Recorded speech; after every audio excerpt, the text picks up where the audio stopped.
Hey there YouTube, Tristan Blaze back again for another Legacy deck tech, and I want to bring a deck tech out that is my favorite tribe in Magic the Gathering. And if you haven't noticed my voice, I don't know if I sound this way, but I'm getting over the flu. I've had it for about 6 days.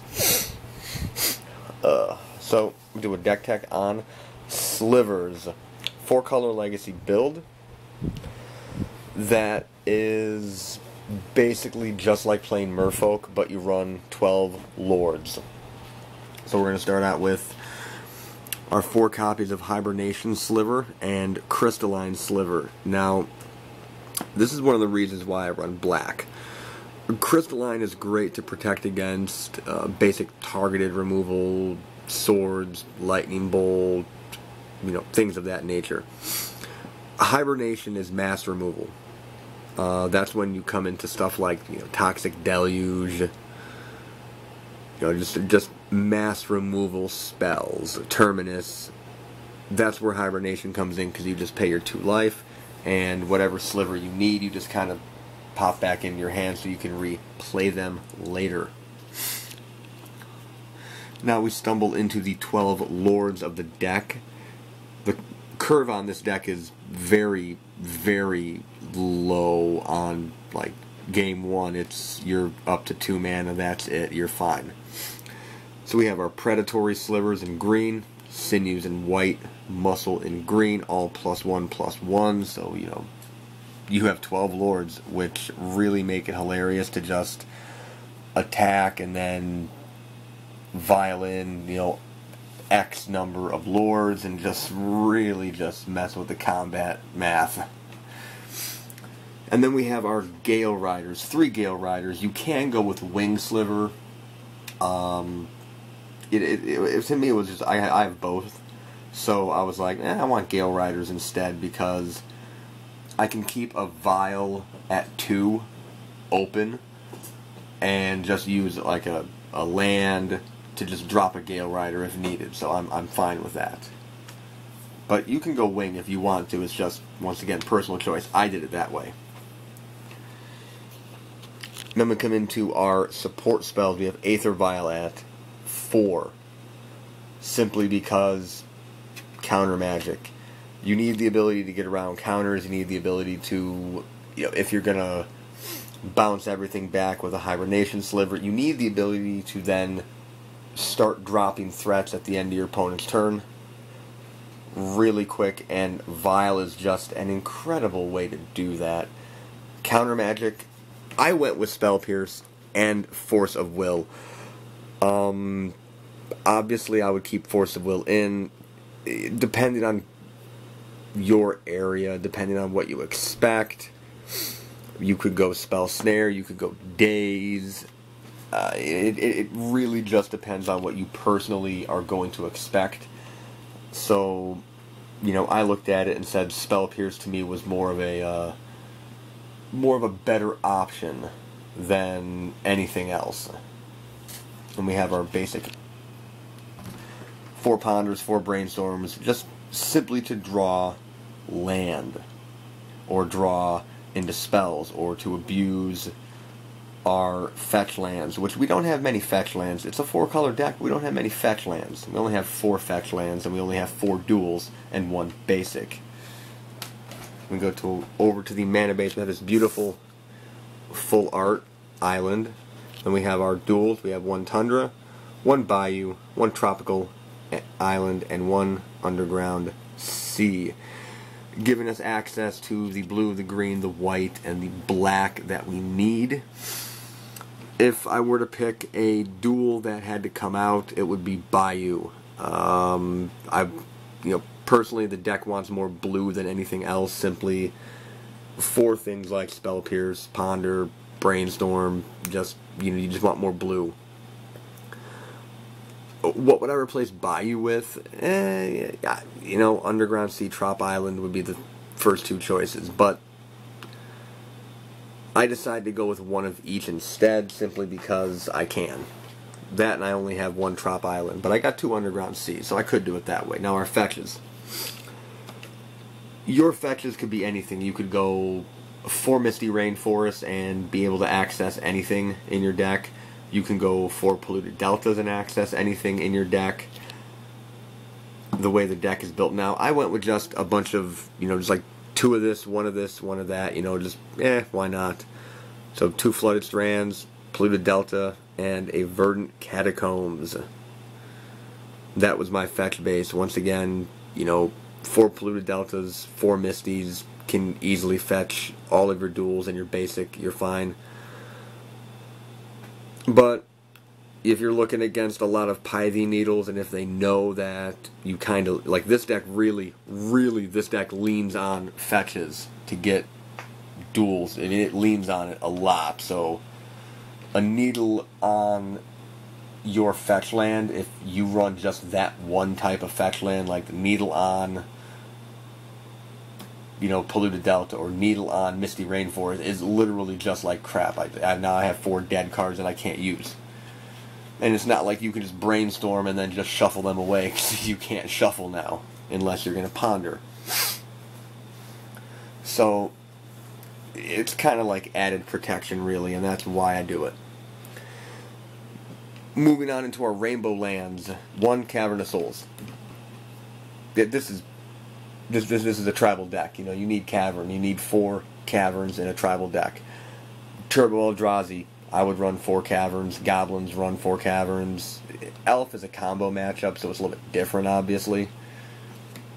But I'm running 4 Caverns simply for the rainbow the rainbow ability of Cavern and the fact that it can't be countered.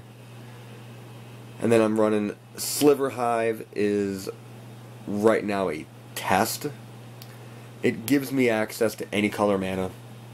Use it to only play Sliver spells. Okay, that's easy to do in a Sliver deck.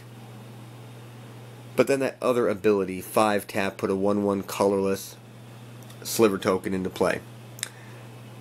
Activate this ability if you control a Sliver.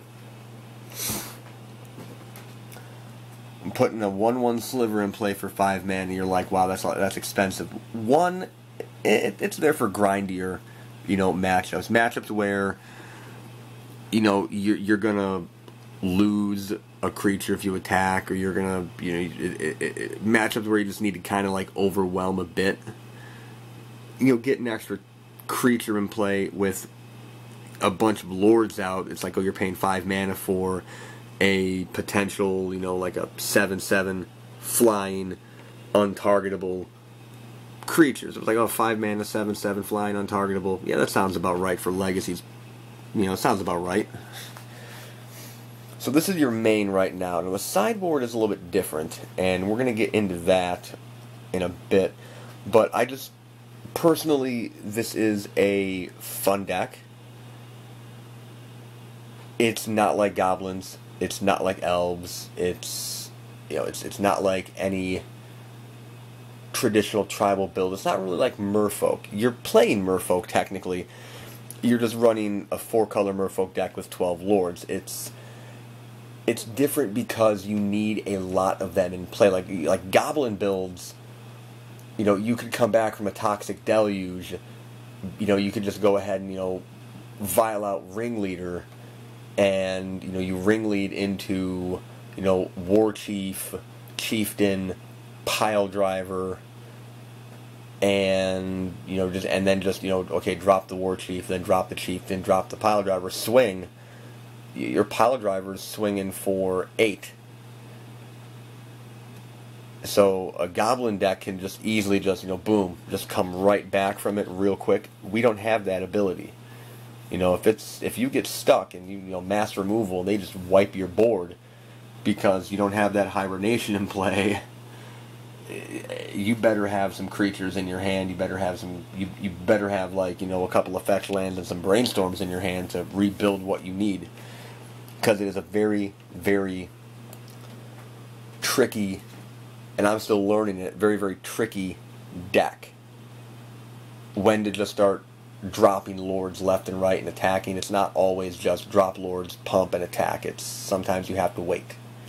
And in Legacy, again, some decks, if you give them 2-3 turns, that's game. You lose. So it is a little difficult to some degree. It is a little tricky.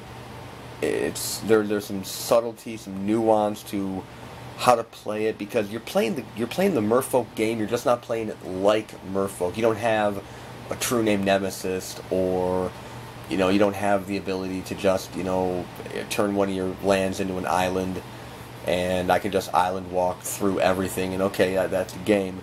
You don't have equipment that you could use to just get rid of a creature. It's rather... It's a weak version of Merfolk. But it's still fun to play. That and just having like just a bunch of duels and just like a bunch of random duels in a deck I find hilarious, and I think it's rather interesting. So we're going to clean this up and then go into the sideboard. The sideboard isn't finished simply because there are many flexible slots, and we'll get into that in a second. Alright, welcome back. Now we're doing the sideboard. Here are 6 flexible slots. We're going to get into those in a second. First, against decks that are very, very quick aggro, very, very direct damage oriented. Burn, for example, is a great one. Goblin, blistering fast aggro. We have Darkheart Sliver. Each sliver gains, and this is a free ability. It's just, I'm going to sack it and gain 3 life. You don't have to pay mana. You can just, you can just have 20 slivers in play. Well, I'm going to sack all 20 and gain 60 life.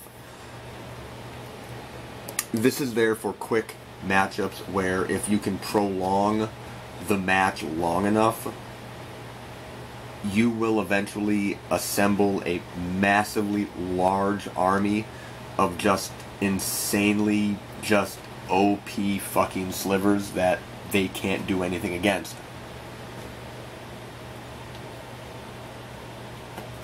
Now, that being said, against Burn, they're more than likely going to bring in stuff like, I don't know, Sulfuric Vortex. So we now move into things like Harmonic Sliver. 3 mana, 2/2, all slivers have when it comes into play, destroy target artifact or enchantment. So for very, very heavy artifact-based decks, Affinity, for example, this could just literally, it adds another sliver, and it just nukes whatever it is. It just, destroy that, destroy that, destroy that. And it gets really hilarious because if you play against Etched Champion with the Metalcraft ability, has protection from all colors. If you use your Sliver Hive, you pump out a 1/1 colorless token. It's colorless, it has no color, it's devoid, if you will. And you can then just pump out a token with a Harmonic in play and say, oh, kill your Etched Champion, just kill it, there you go. And it's really hilarious. You can do it at instant speed when you got Sliver Hive. You can do this at instant speed with Vials, which is really, really, to me, just really hilarious. And then we got our combo. To me, this is more combo, which is Mindbreak Traps.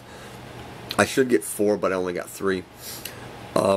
Reason why I'm using Mindbreak Trap instead of things like Stifle or things like I forget the card, Flusterstorm, is the deck is very, very, very hungry for blue, but at the same time I'm running 17 land, 4 of which are fetch lands that don't tap for blue, 8 of which are rainbow lands that can tap for blue but will only be used for a sliver spell. So you're looking at 12 land out of 17 that don't tap for blue. Even if I took Bayou out and just threw in my extra Underground Sea, I have 5 land that tap for blue mana.